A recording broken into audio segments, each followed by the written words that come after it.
Tervetuloa taas viikon puheenaiheiden pariin näin paneelimuodossa. Viime viikon lähetys sai niin hyvän suosion, että kyllä mä nyt voin jo kertoa sen, että kyllä tätä lähetystyyppiä tullaan jatkamaan. Ö, Ja sen verran tässä ollaan pidetty paneelia täällä toimituksen sisällä jo tänään, että nimi tulee olemaan sitten jatkossa Ravi-parlamentti. Jatkossa tämä menee sitten kyllä sinne maksumuurin taakse. Se täytyy valittain todeta, että jos sitä on nyt sitten katsellut eikä ole tilaaja, niin jatkossa tämmöinen etuisuus poistuu, mutta kyllähän nykyään varmaan jo kaikki melkein ymmärtää, että näiden journalististen sisältöjen tuottaminen kuitenkin maksaa ja tilaajille tätä sitten ensisijaisesti tätä sisältöä tehdään. Mutta tervetuloa arvon panelistit tai sanottaisiko jatkoa ajatellen raviparlamentaarikot ja lähdetään viime viikon perkaaminen liikkeelle tuttuun tapaan sieltä 75 raveista. Oliko Vieremällä mitään erikoista tai minkälainen maku Vieremäraveista jäi käsiin, jos vaikka Juke näin niin kuin järjestävän seuraa edustajana aloittaa?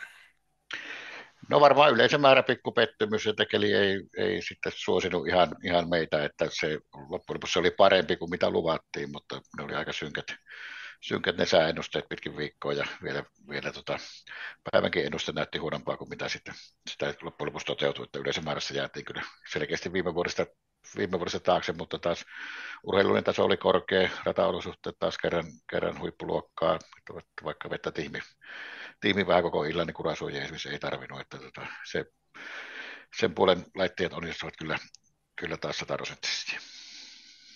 Tyydyttikö urheilullinen taso Jakea? Joo, ehdottomasti ja erityisesti tämä Falk nostaa aikamoinen lupaus kyseessä. Sitten tietysti Matti Nisonen ja Nurmosen Iikka, kun nappasi 2 voittoa 75 mieheen, niin siitäkin kyllä ehdottomasti niin maininnan arvoiset jutut. Hieno homma, kun tuli voittaja kotiradalla Einari Widgren Oylle ja Widgrenin Juhalle. Se oli totta kai varmaan semmoinen, että kaikki pystyi siinä hyvin myötä elämään. Ilta siinä rupesi vähän hämärtää ennen kuin nämäkin ravit saatiin päätökseen ja tietysti kesäradalla ei ratavaloja ole. Miten Tuukka, riittikö valoa ajaa turvallisesti? Ihan hyvin siellä näki, että ei ollut mitään. Ehkä tietysti, että jos olisi vielä pikkusen siitä venynyt niin kyllä sitten olisi voinut olla jo pikkusen hämärää, mutta ei ainakaan mulla ei ollut mitään ongelmaa. Hyvin selviytyi kyllä siellä kaikkien muiden joukossa. Yksi tapaus, joka jonkun verran puhutti, oli tietysti se aika kova kilvana jo, kun nousijadivisioonassa Goosebumps ja Börjesin otti yhteen ja veteli kierroksen siellä kaukana muilta karussa 11 vauhtia.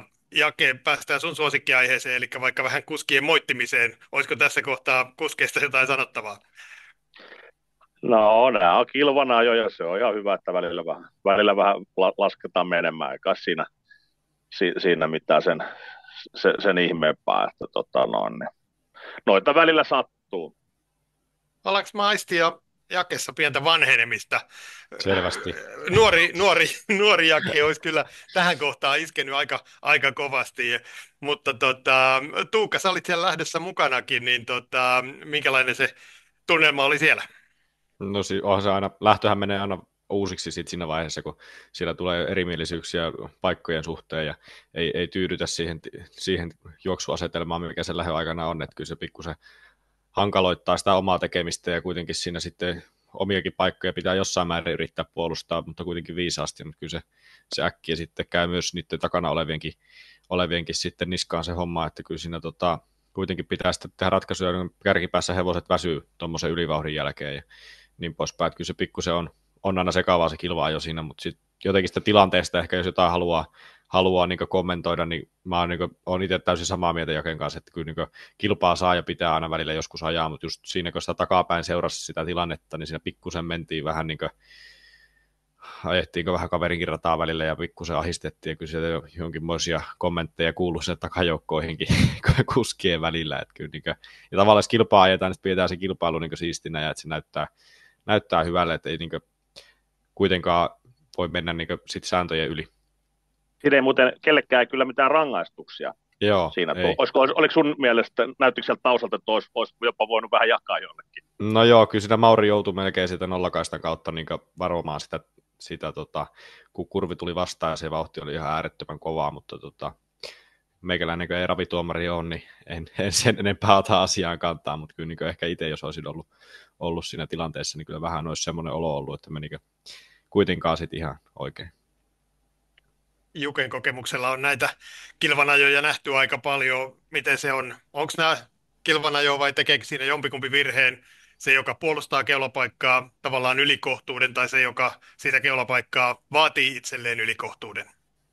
No, äkkiä voisi sanoa, että kumpikin ajaisi eri tavalla, jos saisi ajaa uudestaan. Että se on se hetki, mikä siinä tilanteessa tulee. Ja väitän, että tuskin kumpikaan on ihan tyytyväisiä niin kuin omaan ajosuoritukseen. Että vaikka siinä tilanteessa jälläkin kommentteja itsekin kuuli, että siinä niin kuin moititaan helposti, että toinen teki sitä ja toinen teki tätä ja olisi voinut, mutta varmaan se on se peiliin menemisen paikka sitten molemmilla, että kovaa ansaaja ja se mikä tuosta lähdöstä vielä sitten niin kuin Tuukka sanoi, että siinä menee kortit vähän uusjakoon, että kun lähtölistat valmistuu ja näet lähtöpaikat hevosille ja mietit, että nyt on hyvä paikka ja takariviin hevosille, että nyt on niin kuin huono paikka, niin kyllähän se muuttui sitten niin kuin juuri päinvastaiseksi että sen kisan jälkeen, että ne ketkä ei ladannut tarttiin niin kuin ollenkaan, niin ne oli varmaan sitten ne suurimmat hyötyvät ja poimivat ne munat korista sitten lopussa.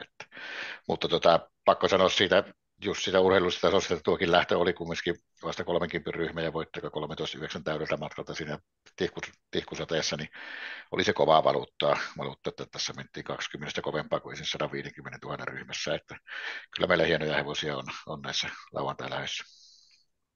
Tai perjantai lähdössä nykyään. Vielä vähän aikaa. Hienoja hevosia nähtiin sitten viikonloppuna Sulvallassakin yllin kyllin. Me oltiin Tuukan kanssa siellä paikan päällä. Mites Juke ja Jake seurasitte lähtöä? Tai raveja? Ihan niin, ruudun välitykseltä tuli katsottua, että kyllä noi on sellaiset karkelut, että joo ymmärrän siis siellä tunnelma on totta kai hyvä paikan päällä, mutta jos haluaa niin lähdöt nähdä parhaalla mahdollisella tavalla ja vähän pelatakin, niin se on kyllä helpompaa kotisohvalta kuin sieltä paikan päältä, että se on ihan varma ja kyllä ne on vaan kerran vuodessa. Mites Juke, kattelitko alusta loppuun molemmat päivät tai kaikki 3 päivää? No ei ihan ikävä kyllä pysty siihen, että on kumminkin iso talli ja vähän kaikkea muutakin tälle kevään korvalla, että kyllä tärkeimmät lähdöt tuli katsottua ja aikataulut sillä tavalla seurattu, että niitä ei missata, mutta en ihan koko raveja pystynyt kyllä seuraamaan. Ei ruveta käymäänkään koko raveja ihan lähtölähdeltä läpi, mutta sanokaa jokainen semmoinen yksi erityisen teitä sykähdyttänyt esitys, mikä viikonloppuna nähtiin. Siellä nähtiin kautta linjan, niin kuin aina, hienoja esityksiä, kovia aikoja, pari maailman ennätystäkin, mutta jos Tuukasta vaikka aloitetaan, niin mikä oli sun viikonlopun ykkösjuttu? Kyllä ehdoton ykkönen oli siinä Harper Hanoverissa se Inmar Rosa, että se kyllä sykähdytti aika laillakin, ja jos pitää jos välillä täällä moititaan kuskeja, nyt kyllä saa kehua, että kyllä siellä kuski oli kyllä terävänä ja ties miten Eurooppa täällä Pohjois-Euroopassa tämä juoksulanka volttisysteemi toimii ja sai kyllä ihan älyttömän nappistartit, että en tiedä, joko kertoo Ruotsin tasosta tai Ranskan tasosta, mä luulen, että lähinnä sitä Ranskan tasosta se, että tuossa katselin se hevosen tilastoja, niin oliko ura 6. voitto vasta, että eikä ollut kyllä viimeiseen pari vuoteen vissiin ainakaan noiden ST-tilastojen mukaan niin kääntänytkään voittajakehään, että tuosta pamauttaa maailmanennätyksen ja voittaa aivan niin tyylitellen, niin kyllä oli ihan äärettömän hieno suoritus.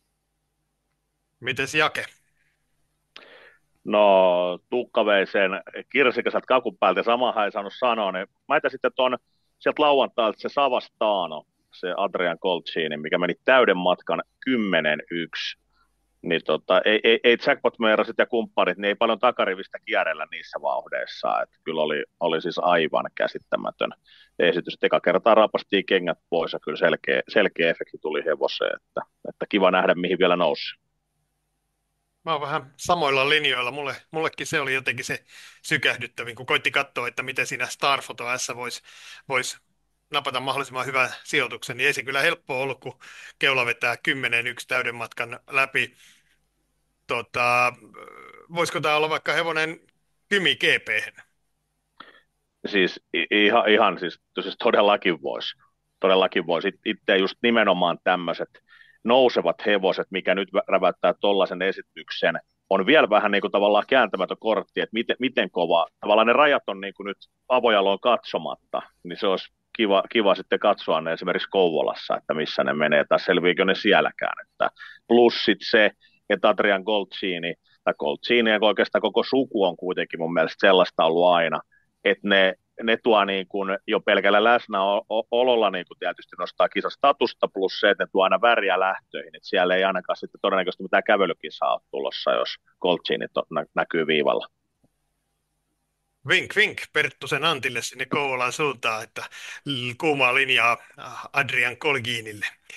Mites Juke, menikö tässä pajatso tyhjäksi vai onko sulla vielä nostaa joku kolmas huippusuoritus, mikä nousi yli muiden?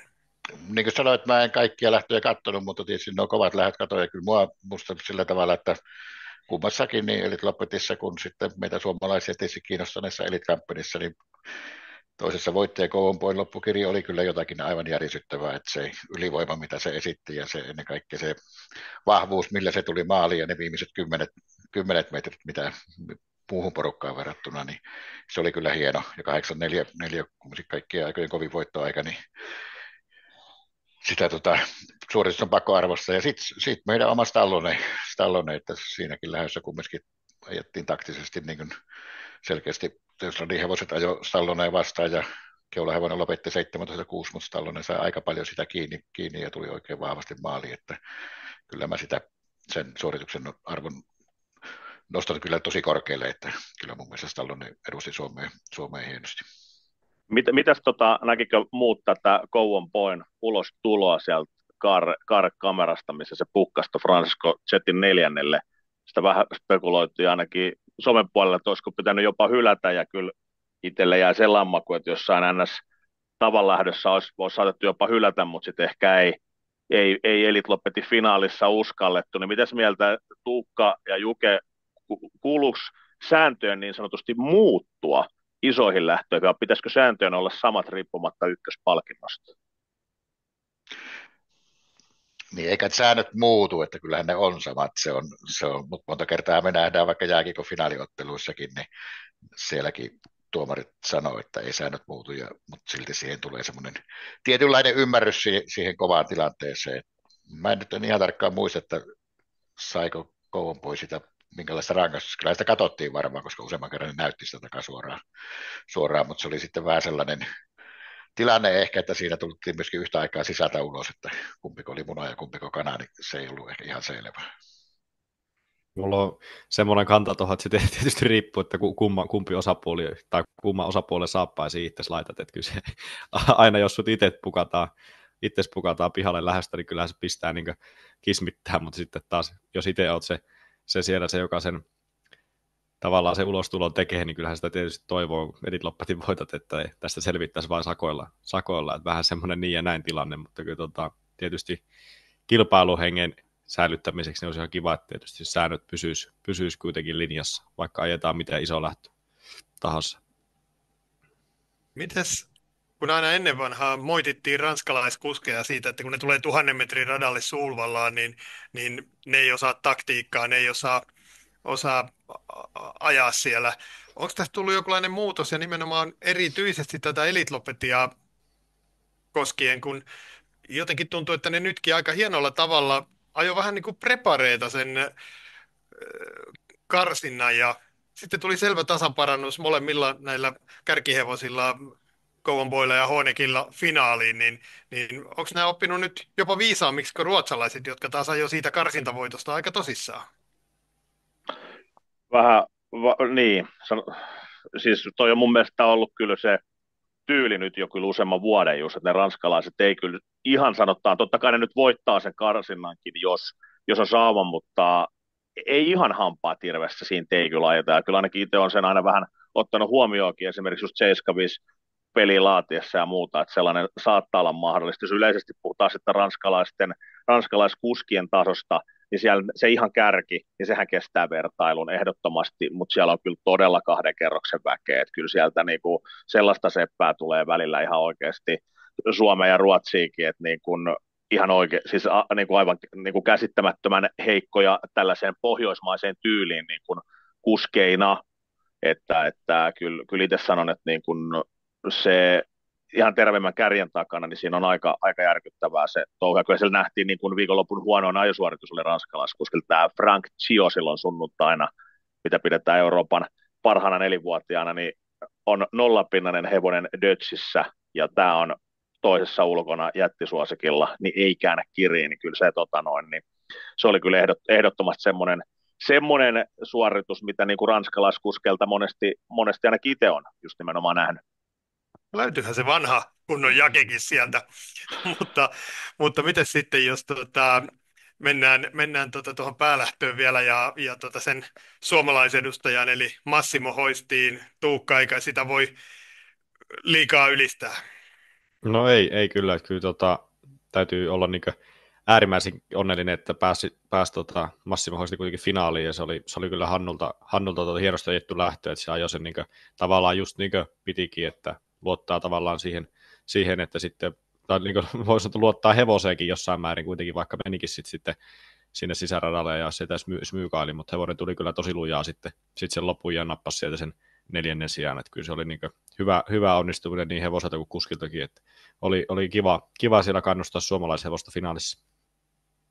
Ja Juke jo Stallonea kehuki ansiosta ja aiheesta kovasti. Miten Juke, jos noita muita suomalaisia läpi viikonlopun puntaroit, niin tuliko, tai onko siellä jotain sellaista, mitä haluaisit nostaa erityisesti vielä esille? No tietenkin Massimo Hoisti, että siltä 8 paikalta finaalipaikan saavuttaminen ja siinä 6 ja 94 ajalla, että totta kai se oli niin kuin se kirsikkakakun päällä, mutta no sitten joku J.J. Dragoni sitten Montelähössä, niin se yllätti kyllä kanssa tosi positiivisesti, että siinä tuntui kumminkin, että siinä on selkeästi kovemmat hevoset ja että ei ole mitään mahdollisuuksia edes seurata niinkään lähellä kuin mitä sitten loppujen lopuksi tuli maali, että meni 11 ja osia satulaselässä, että siltä erittäin hieno esitys. Mutta niin kuin mä sanoin, että ihan kaikkia mä en katsonut sen Starfoton lähdön näin, siellä oli jotain häslinkiä viimeisessä kurvissa ja toi Vincent C.D.lla taisi laukata heti starttiin ja Pro laukkas heti starttiin ja no toi ehkä pikku pettymys mulle siinä Harperissa sitten se Niemisen Sekkolan Duhan Forti, että oliko se lähtö vaan sitten yksinkertaisesti niin kovaa, mutta se ei jotenkin niin näytti, että se ei päässyt ihan siinä missään.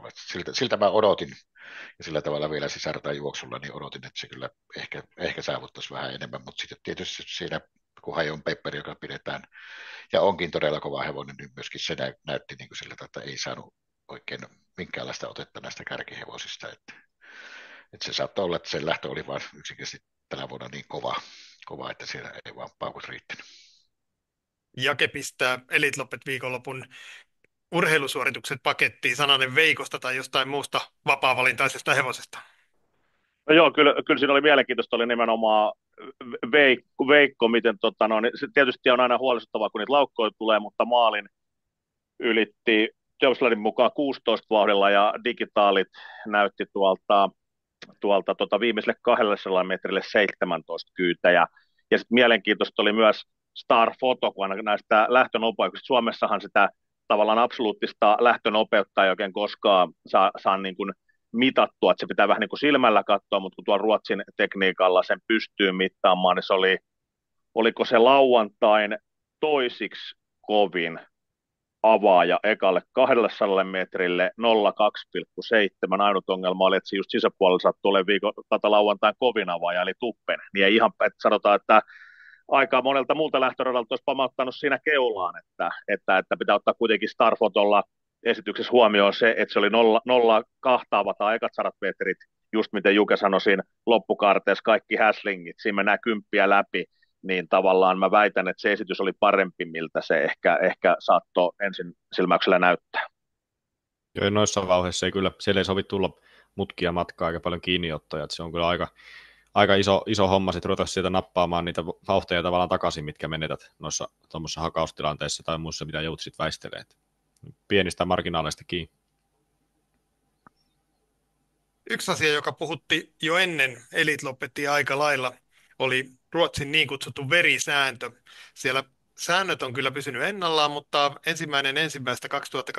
lähtien on otettu semmoinen käytäntö, että jos hevosella näkyy verta ennen lähtöä, lähdön aikana, lähdön jälkeen, eli jos havaitaan haava, avohaava tai verenvuotoa suusta, niin hevonen ei saa startata, tai jos se havaitaan sitten startissa tai lähdön jälkeen, niin hevonen saa siitä 10 vuorokauden kilpailukiellon. Ja tässä nyt kevään aikana niitä kilpailukieltoja on aika lailla annettu, ja nyt on sitten herätty kysymään, että onko jo liian tiukkaa, että niitä kilpailukieltoja tulee, kun monesti vaikka se suuverenvuoto saattaa olla aika harmiton kieleen pureminen tai mitä vaan, ja nyt sitten jo ennen Elite lopetti ja osa valmentajista ei halunnut tuoda hevosta voittajaesittelyyn, koska siellähän se huomataan, jos missä, jos hevosella vaikka jotain verenvuotoa suusta olisi. Jukka-Pekka pitkän linjan valmentajana ja kilpailijana, niin miltä tämä Ruotsin sääntö tai sanotaanko tiukentunut linja sun korvaan kuulostaa? No nämä hevosen hyvinvointiasiat on tietysti sellaisia, että niihin panostetaan koko ajan yleismaailmallisesti enemmän ja enemmän, että siinä mielessä tämmöiset asiat varmaan nousee koko ajan enemmän ja enemmän pramille. Mutta mä pidän erittäin hyvänä meillä suomalaista systeemiä, missä tämä vastaavissa tilanteissa niin rataeläinlääkäri tai nimenomaan rataeläinlääkäri on se viimeinen, joka semmoisen tarkastuksen suorittaa, ja että voiko hevonen kilpailla.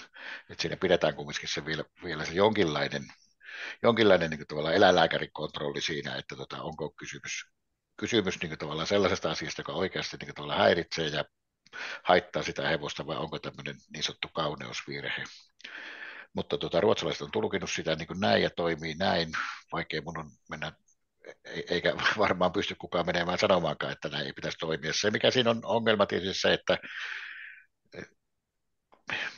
keneltä se huomataan, että onko kaikki saman silmän alla, sitten yksi joutuu jäämään pois, toinen ei millään voida kaikkia kilpailevia hevosia niin kuin tarkkailla yhtä tarkasti, että onko se sääntö sitten ihan kaikille tasapuolinen, niin tämmöisiä ajatuksia tulee niin kuin itselle, ja kyllähän tuo oli, no tässä Viidenkopin karsinta, kun katsoin, niin tästähän se juuri johtuu, että yksikään Viidenkopin karsintavoittaja ei tullut sitten voittajaesittelyyn, mikä milläkin syyllä juuri sen takia, että varmasti pääsee osallistumaan sitten myöskin vielä finaaliin, että ei tehdä sellaista huomiota sitten siinä voittajaesittelyn aikana. Miltä Tuukasta kuulostaa, jos tämmöinen sääntö tulisi Suomen ravikilpailuihin? No kyllä siinä niin sit pitää olla aika selkeät mun mielestä ne säännöt sit sen suhteen, että mikä se on se, mistä se tulee se veri, että onko se, niin se, että tulee sitä punaista verta sieltä, että se on niin heti pihalle, vai että onko siinä se mahdollisuus, että se eläinlääkäri tarkastaa hevosen ja toteaa, että okei, että tämä on purru kieleen ja sieltä tulee nyt verta, vai se, että on vaihtoehtoisesti niin ajotavassa oli sanomista ja hevosta on niin sillä määrin kohdeltu siinä kilpailuaikana niin, että sinne on tullut jotain haavaumia, niin silloin ymmärrän sen, että siihen puututaan, että tavallaan se on vaan nykyajan raviurheilua ja siihen suuntaan säännöt on koko ajan menossa, mutta se linjaus pitää olla selkeä, että miten se menee, koska kuitenkin meistä jokainen voi aamullakin herätä verenmaku suussa vaikka ihan pelkästään sen takia, että on purru vaikka unissaan itsensä poskeen tai kieleen, että ihan yhtä lailla hevosillakin se on mahdollista, että kilpailuaikana joku semmoinen pieni vahinko ja vekki tulee sinne. Itse kyllä koen asian just näin, että selkeät linjaukset siihen, miten toimitaan, ja just, että se on se oikeasti ammattitaitoinen ihminen, joka sen valvonnan sitten viimeisen valvonnan suorittaa. Sanokas Juke ja Tuuke suurin piirtein, jos voi ihan tarkkaan sanoa, mutta sanotaan, että jos yksissä raveissa on vaikka 120 hevosta, niin kuinka monen suussa tulee startin jälkeen verran? Keskimäärin suurin piirtein. Onko se niin kuin yleistä?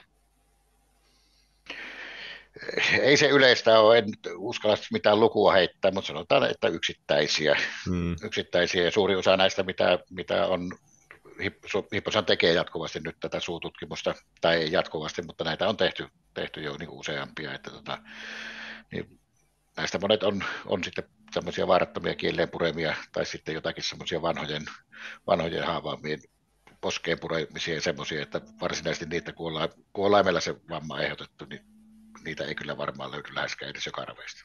Hyvin harvoin. Eikä pidäkään tietenkään. Just näin. Hyvin harvoin kyllä itsekään niin tulee nähtyä. Et ei todellakaan ole niin joka raveissa tapahtuvaa. Että kyllä niin silloin tällä joku yksittäinen sattuu olemaan. Samoilla kannoilla. Et sanotaan, että itsellä muutamia, mitä niin kuin tavallaan on ja jotka näyttää päällisin puolin sitten todella ikävälle, niin on sellaisia hevosia, että jotka esimerkiksi vaikka katokseen peruttaessaan, kun niitä ruvetaan peruttamaan taaksepäin, niin ne työntää kielen. Vaikka kieliside onkin paikallaan, niin ne käyttää kieltä sillä etuhampaiden välissä ja jurskauttaa siitä niin kuin yhteen. Ja se on sitten ruman näköistä, kun siellä se on se kieliside paikallaan ja se tulee sitä kielen kärestä, jossa on verisuonia paljon, niin sitä verta tulee, vaikka vekki voi olla hyvinkin pieni, niin sitä verta voi tulla niin aika lailla runsaasti siitä. Miten Jake näin ravikuluttajana, ei kilpailijana, koet tämän asian nyt, kun sait vähän vielä lisäselvitystä?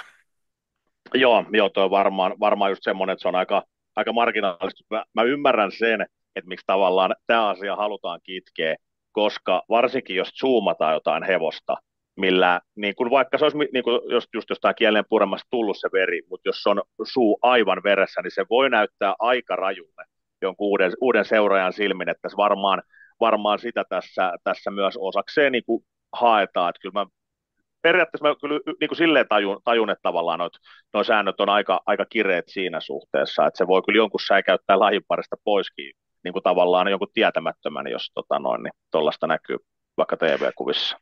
Mutta tässä on mun mielestä Ruotsissa kysymys myöskin siitä, että me ei puhuta pelkästään niin kuin suuverenvuorosta, vaan siitä puhutaan myöskin muusta, että se voi tulla joku suojahankaama tai joku tämmöinen, ja ehkä sitä ollaan niin kuin enemmän sitten varpaillaan sen tyyppisistä asioista, mun käsittääkseni näitä kieltoja, mitä on tullut, niin ne eivät ole ollut pelkästään suuverenvuotoa, vaan se, että sitä hevosesta on yleensä havaittu verta.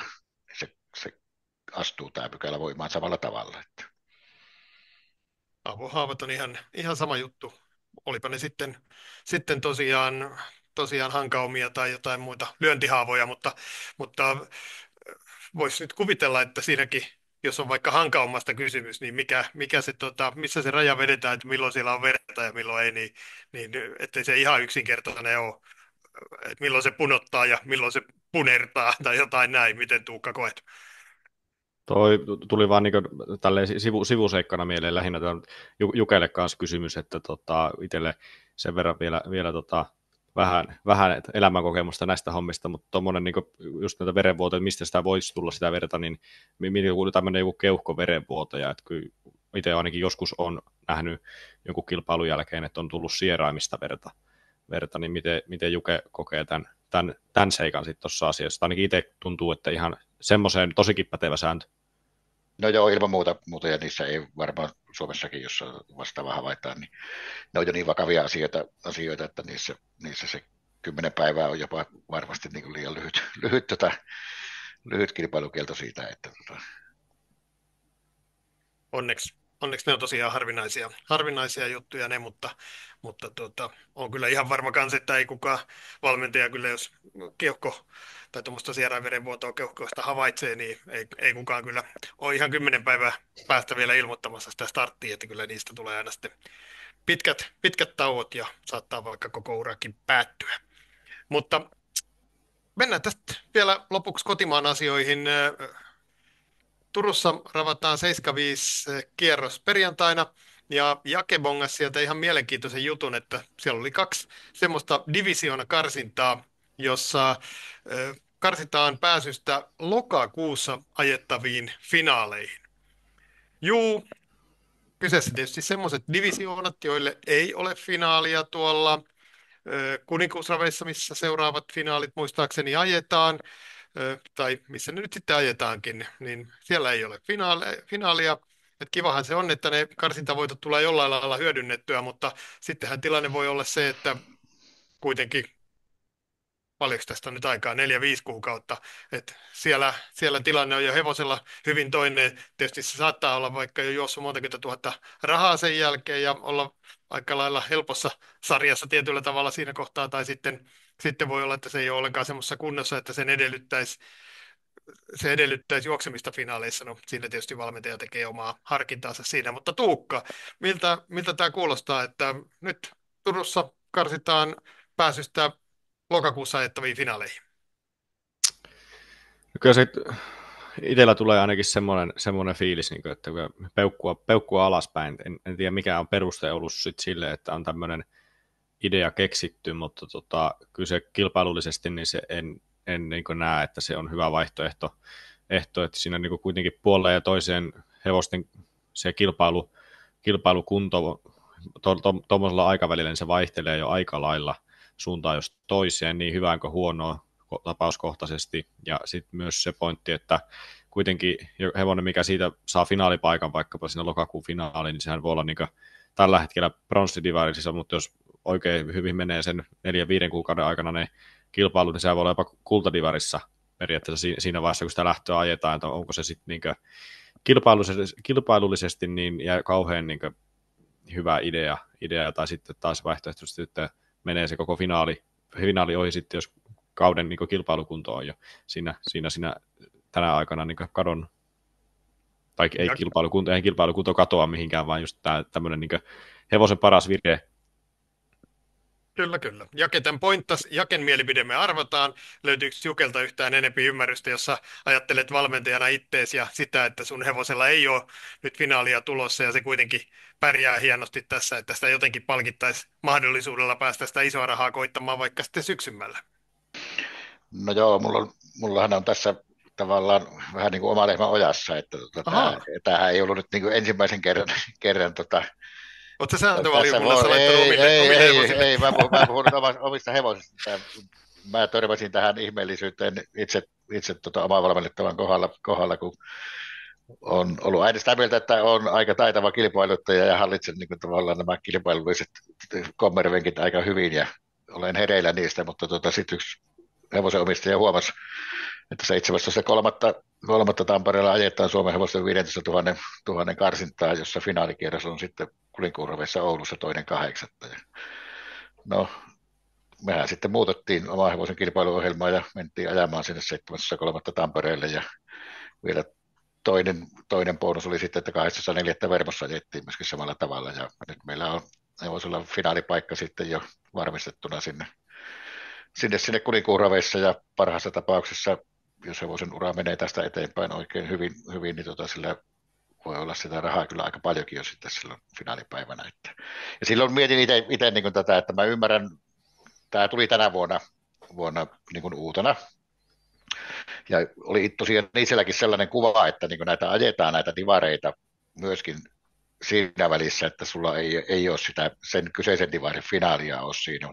En mäkään ollut silloin niin hereillä, että kuvittelin, että ne eivät ole karsintoja, vaan niitä ajetaan yksittäisinä lähtöinä. Sitä ajetaan nousia divaria ja ajetaan, ja tämä tietyllä tavalla juuri näissä korkeammissa finaaleissa, vaikka lämminveristen 90 000, 150 000, vaikka niistä ei sitten finaalia olisikaan, niin siellä on paljon hevosia, jotka on juuri nousseet sen edellisen rajan yli. Niin niillehän palvelisi niin kuin se, että saat ajaa sitä oman divarin hevosia vastaan, vaikka et vielä finaaliin pääsiskään, mutta ei ole pakko hypätä sinne korkeampaan divariin, mutta se juuri, että, niin voiko se, että sillä saavutetaan finaalipaikka jonnekin 5 kuukauden päähän, niin en välttämättä itsekään liputa sen ajatuksen puolesta. Vaikkakin voidaan muuttaa. en usko, vaikka voitettaisiin, en usko, että kyllä mä ajattelen se asia varmaan samalla tavalla sittenkin. Jake, jos sä olisit raviurheilujohtaja, niin mites sä nyt sitten tekisit?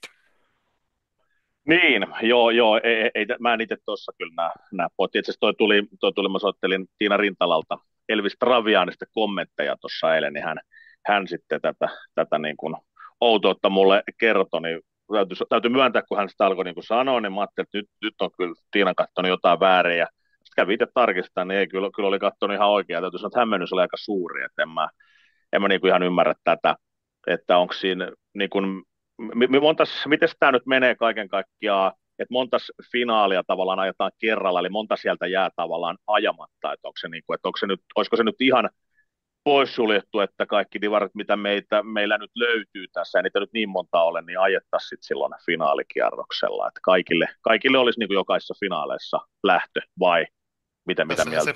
tässä se perussyy tietysti on, että tämmöiseen on yleensä lähdetty ja jouduttu, että kun meillä on kaksi rotua, meillä on niin paljon finaaleita, että sitten katsotaan, että ei ole sitten mahdollisuutta joka finaalikierros ajaa kaikkia finaaleita.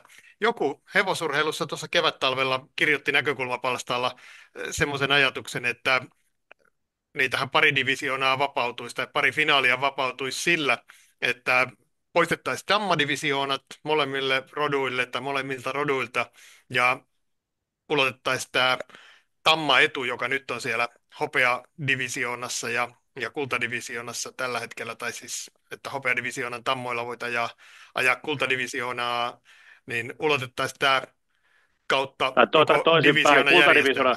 kultadivisioona tammalla, hopeadivisioona niin päin No tietysti. juu, Mutta niinhän se joo, oli. Joo. Tässä on nyt vähän vielä Sulvalla reissu tuoreessa muistissa, että ei tässä nyt ihan terävimmillään olla. Näin just, niin että tämä meni sitten kautta linjan, että sitten hopeadivisioonan tammoilla voisi ajaa pronssidivisioonaa Orita ja Ruunia vastaan. Ei siitä mitään suurempaa keskustelua herännyt, vaikka joku ehkä hiljaisesti sanoi, että ei toi Pöllönpi idea olisi. Ne oli varmaan niitä tammanomistajia. Mutta mites Tuukka, sun mielestä tollainen idea kuulostaisi? No, en tiedä, ehkä vaatisi ehkä vähän pohtimista itsellekin pitemmäksikin aikaa, vähän miettiä sitä niin pitemmän kaavan mukaan. No äkkiseltään kun otit puheeksi, ja jos ajattelee asiaa, niin tuntuisi jotenkin, että jos se toimii, niin se toimii tuolla noissa ylimmissä divisionissa, mutta se, että toimiiko se noissa alemmissa sitten, että kuitenkin siellä ne tasoerot on jonkin verran kuitenkin sit vielä selkeämpiä kuin sitten tuolla ihan korkealla divisiotasolla, että en jotenkin näin äkkiseltä. Voi olla, että mielipiteeni muuttuu, kun asiaa puin päässä tai mietin omia tammaajokkeja. mutta kyllä ehkä mä pidän tämän mielipiteen kyllä nyt. Joo, kyllä ajatus mullakin oli silloin siinä, että sieltä noin 30 000 ylöspäin se alkaisi sitten se tammaetu tulla voimaan, mutta miten Juke, oot varmaan jo kerennyt asiaa vähän miettiäkin.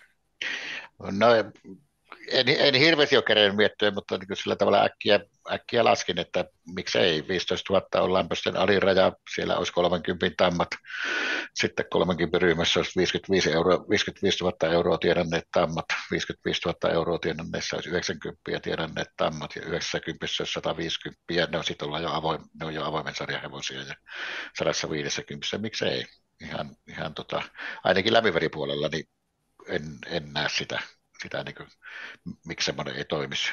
Suomen hevospuolella joutuu sitten miettimään sitä, että riittääkö meillä sitten niin, siellä tammoja tällä hetkellä kilpailee tosi paljon, niin siellä on taas jollakin tavalla ne on voittosummaltaan, nyt esimerkiksi Ylivieskan Helätin ajoon 60 000 paalulta, niin paalulle ei päässeet mukaan ne hevoset, jotka pisteiden mukaan olisi päässyt, kun paalulle tuli liikaa hevosia, että ne suurin osa niistä tammoista on vielä alle 60 000 voittosummalla, ja näitä ihan ison voittosumman tammoja, niin niitä on loppujen lopuksi tosi vähän että sillä puolella joutuisi niitä rajoja miettimään ehkä vähän tarkemmin sitten. Joo, eiköhän tollainen tietenkään voisi missään nimessä kaikkia tammalähtöjä poistaa, mutta nimenomaan näistä divisioonista oli siinä kohtaa kyse, niin, mutta saa nähdä jatkuuko tuommoinen keskustelu, ottaako se missään kohtaa tuulta alleen. Ruotsissahan tätä on testattu ja mun mielestä ihan mun mielestä toimiva setti siellä, että kyllä mun mielestä sanotaan, että pitäisi ainakin kokeilla täällä, että sittenhän sanotaan, että jonkun kokeilujakson jälkeen voisi sitten vetää johtopäätöksiä, että onko hyvä tai huono, mutta mun mielestä ehdottomasti peukku ylös, että kokeillaan tätä. Mutta sillä tavalla, jos mietitään divisioonajärjestelmää silloin, kun siihen taas takaisin palattiin, niin yksi onnistuneimpia divisioneja, mitä oli, niin oli nimenomaan tämä Suomen hevosten tammadivisioona. Että ne oli täysiä lähtöjä ja ne on edelleen, että siellä tehtiin nyt pieniä voittosummatarkistuksia tehtiin, niin ne on vetänyt todella hyvin hevosia.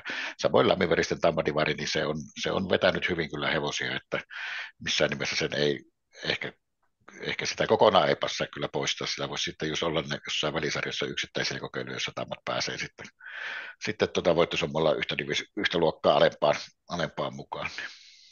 Mun mielestä Ruotsin puolella on nimenomaan hopea- ja pronssidivari, missä nimenomaan tämä kokeilu on tehty, ei siellä matalemmissa sarjoissa, ja se on nyt ihan väärässä ole. Näin se on. Mutta jäädään pohtimaan ja odottaa tätä, että miten jatketaan. Ei nyt ainakaan mitään akuuttia muutosta on varmasti tulossa. Ja Turussa päästellään sitten 75 perjantaina. Jake on kerennyt tekemään jo hevosurheilun ja 7 oikein lehden vihjeet. Sähän ne aina teet, niin kerro, mikä on viikon tärppi sulta Turkuun. Viikon tärppi, heitä tällä vähän yllätysosastolta tällainen avoin voimaeläinkappi finaali, 8 tonnia tikulla, 8 lähtö, 475 kohde. Mä luulen, että tällainen numero 9 sutkautus ja Oona Halme kyydissä, niin voi järjestää pikku yllätyksen, että palasi kyllä hyvässä vireessä pikku paussilta ja jäi kyllä voimissaan pussiin tuossa karsinnassa ja varmaan vähän pelatuksi, niin se on semmoinen pelillinen ja sitten jos sellaista urheilullista herkkupalaa, niin kyllähän on ehdottomasti tuo avauskohde Corazon Compo vastaa Combat Fighter, ehkä vielä mielenkiintoisempi 5. kohde, 1 Arctic Emerald vastaa Kallela kolmiin Boss, niin siinä on kyllä laatua ja kamppailun makua molemmissa lähdöissä. Kyllä nousi jo vesikielelle. Ottaaks Tuke seuraavan vuoron, niin annetaan viimeinen sana JP:lle. No joo, Jake tyhjensi pankki. Kyllä meikäläinen ennen ohjasta tuolla Turussa perjantaina, niin en ole kyllä rehellisesti sanottuna kerennyt edes lähtölistöä ihan kauheasti sieltä selailemaan, mutta kyllä ensimmäisenä pisti silmään noin avoimet tai lämpöisesti avoin maili, ja sitten siellä oli niitä nuoria nousevia lupauksia, ja joo, kyllä puhutaan jo ihan hyvinkin hienosti menestyneistä hevosista. Ainakin jo, mitä sen verran katsoi ilmoittautumisia, niin kun listat oli tullut, ainakin silloin oli vielä Jackis Twisteri oli ilmoitettu, että se teki mun mielestä niin plusmerkkisen esityksen. Tuolla Vermossa viimeksi tuli tosi kovaa maaliin, mutta en tiedä miltä paikalta on päässyt matkaan nyt perjantaina. 8 pallo tuli nyt perjantaille, mutta taisin tuohon johonkin vihjeessäkin kirjoittaa, että on semmoinen hevonen, mitä kannattaa seurata. Eli nimittäin nyt on hevonen tulloillaan oikeasti. JP, miltä Turussa näyttää sun silmään? No vähän samat sanat kuin Tuukalla, että tosi heikosti on katsonut ja katsoin silloin nuo kovat lähöt ja Tuukka vei son Jackie Twisterin multa, kun sitä just katsoin, että se on niin kuin mielenkiintoinen nähdä, että se Twisterhän herätti vähän kohua silloin, että se oli menossa suoraan, oliko Kultaloimeen vai Seinäjoelle ja ei päässytkään pisteet riittänyt ja sitten oli aika aktiivinen jo Lahdessa sitten kauden eka tarttiin ja siellä ei sitten riittänyt siinä lähdössä sinne päinkään, mutta Vermossa oli jo positiivinen, että nyt 3. startti pitkältä tauolta ja kuuluu ehdottomasti luokaltaan ihan parhaisiin hevosiin, mitä Suomessa on, että on kumminkin mukana Seinäjoessa ja vielä nopeus riitti siellä jopa keulapaikan ottamiseen, että ihan mielenkiinnolla seurataan, että miten se nyt sairastauon jälkeen rupeaa taas kuntoutumaan. Ja kyllähän tässäkin varmasti Perttu Santti ja kumppanit Kouvolassa seuraa tätä perjantain lähtöä kyllä aika suurella mielenkiinnolla, että kyllä sieltäkin saattaa joku kutsu mahdollisesti sitten esittää tuonne Kymi GP. Jäädään katsoa ja jäädään odottaa. Mielenkiintoinen loppuviikko tulossa. Siellä on Ylivieskassa tosiaan se Helättin ajo ja siellä pisteitä jäädetään kovasti kohti kuningatar-kilpaa mentäessä. Ja hyviä raveja. Kuopiossakin oli paljon hevosia lauantaina ja koko viikko tarjolla mielenkiintoista nähtävää. Ja Riihimäen ravikausi alkaa. No sehän se on tärkeää. Oletko hommissa siellä? Ilman muuta. Ja Jake ja kaalilaatikko, ilman niitä ei Riihimäen ravit ole mitään. Tässä täytyy sanoa, että jos joku uusi katsoja tuli tuohon, niin osattu kuulostaa pikkusen jo niin sanotusti veetuilulta, mutta sitten se ei ollut. Ei, kaalilaatikko on pelkästään positiivista Riihimäen raveissa. Mutta hei, kiitokset teille kaikille. Nyt on tilanne se, että kun tämä lähetys on ulkona, eletään keskiviikkoa, se tarkoittaa, että hevosurheilu on ilmestynyt ja paljon mielenkiintoista luettavaa löytyy, sen voin taata. Totta kai paljon asiaa Elite Loppetista, mutta kyllä paljon muutakin mielenkiintoista asiaa, muun muassa ravivalmennuksen saralta. Jos teillä, hyvät katsojat, nousee jotain kysymyksiä, mitä te haluaisitte tämän parlamentin istunnoissaan käsittelevän, niin lukijaraati@hevosurheilu.fi on se osoite, mihin voi laittaa näitä omien ideoiden ehdotuksia. Pankaa postia tulemaan, kaikki muukin palaute on totta kai tervetullutta, mutta kyllä mä nyt luulen, että me jäädään tässä pienelle viikon tauolle ja palataan sitten viikon päästä asiaan. Kiitokset arvon parlamentaarikot ja oikein hyvää loppuviikkoa. Kiitos. Kiitos. Kiitos.